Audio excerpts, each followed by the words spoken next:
सक्ने अँध्यारो अनुहार छ मैले कसरी सिकाउने सबैजना पहिला कुरा हरेक कुनै पनि गेम खेल्दाखेरि तिमी खुसी हुनु पर्यो के अब फुटबल भनेको के हो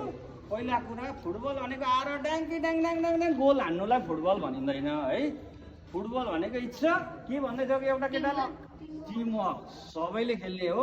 फुटबल भनेको पहिला खेल्न सिक्नु पर्यो आफ्नो साथी चिन्नु पर्यो साथीलाई पास खेल्नु पर्यो पास खेल्दा जहिले पनि यो मिडलले खेल्ने हो ट्याक्कै जान्छ होइन मलाई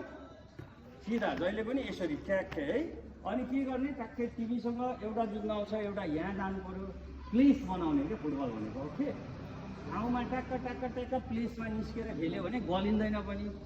तिमीहरूको खेल चाहिँ मैले 3 मिनट हेरेँ तिमीहरूको खेल चाहिँ के छ यो गोल कहाँ छ 10 जना त्यहीँ त्यसलाई फुटबल भन्दैन त्यसलाई चाहिँ भाले जुधाइ भन्छ है होइन म तिमीहरू कति खेल्छौ अरू 1 घन्टा बढाइदिन्छु वरि नगर खेल्छु मात्रै भन है ठुलो कुरो भएन तर फुटबल भनेको पहिला कुरा फुटबल कसरी खेल्ने भन्ने कुरा सिक्नु पर्यो तिमीहरू भनेको भोलिको देशको चाहिँ हाम्रो गहना हो फुटबलको तिमीहरू भोलि चाहिँ देशको नाम राख्न सक्छौ बुझेन फुटबलमा त्यही भएर अहिले साना छौ तिमीहरूले सिक्नु पर्यो भोलि चाहिँ नेसनल प्लेयर हुन सक्छौ होइन हाम्रै चाहिँ अब ठाउँका झापाको त धेरै छ यस्ता नेसनल प्लेयरहरू तिमीहरू सिरियस लाग्ने स्पोर्ट्स भनेको पहिलो कुरो तिमीहरूमा मैले आधी मान्छेमा देखिरहेको छु नि यही उभिने केटाहरूमा स्पोर्ट्स भनेको पहिलो कुरो के हो डिसिप्लिन डिसिप्लिन हुनु पर्यो तिमीलाई सिधा उभो भन्दा त बाङ्गो उभिन्छौ म आँसोभन्दा पर पुगेर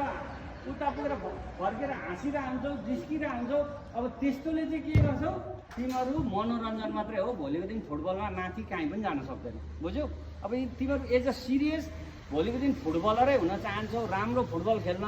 चाहन्छौ सिक्न चाहन्छौ भने सिरियस हुनु पर्यो स्पोर्ट्स इज डिसिप्लिन पहिलो कुरो तिमी डिसिप्लिनमा सिरियस भएर कुनै पनि कुरो सिक्न खोज तिमी त्यो कुरामा सक्सेस हुन्छौ क्या पढाइमै पनि हेर तिमी डिसिप्लिन भएर सिन्सियर भएर पढाइमा पढ तिमी जहिले पनि राम्रो अङ्क ल्याउँछौ पास हुन्छौ स्पोर्ट्स पनि त्यही हो तिमी सिरियस भएर सिक तिमीलाई भनेको कुराहरू गेनमा लिय मभन्दा ठुलो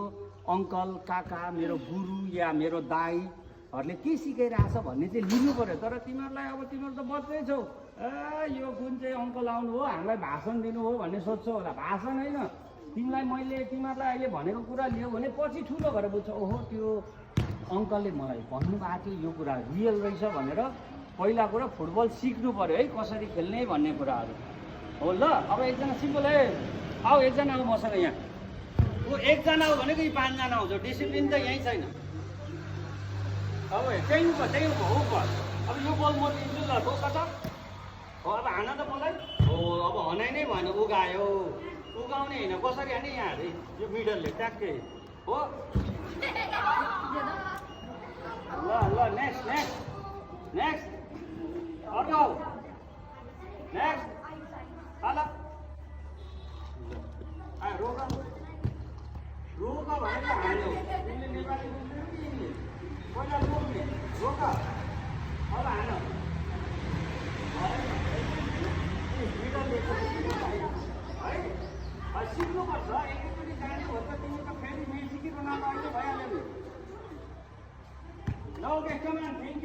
Okay. Clap, everyone. Good. I love you.